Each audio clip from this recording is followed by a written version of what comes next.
আমার তো অনেক ক্ষুধা লেগেছে, আমাকে কিছু খেতে দিয়ে দেন। আমি তোমাকে পরে ফোন করতেছি, আমার গেটে মনে হয় একটা ভিখারি এসেছে। আরে এখানেই তো ছিল, কই গেল ওই ভিখারিটা? ওই তো দেখতে পেয়েছি। আরে দাঁড়ান বুড়িমা দাঁড়ান, আপনার নাকি ক্ষুধা লেগেছে, আপনি এইটা খেয়ে নেন। দেখি তো আজকে কি শিকার পেয়েছি।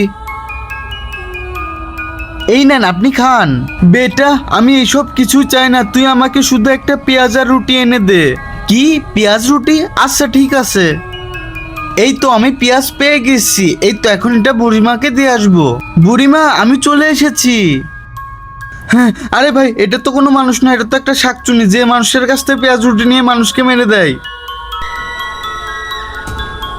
তুমি যদি তোমার মা বাবাকে ভালোবেসে থাকো তাহলে ভিডিওটাতে একটা লাইক করো এবং চ্যানেলটাকে সাবস্ক্রাইব করো, আর যদি লাইক সাবস্ক্রাইব না করো তাহলে বুঝে নেবো তুমি তোমার মা বাবাকে ভালোবাসো না। আজকে তুই তো বেঁচে গেলি, আমি আবার আসবো।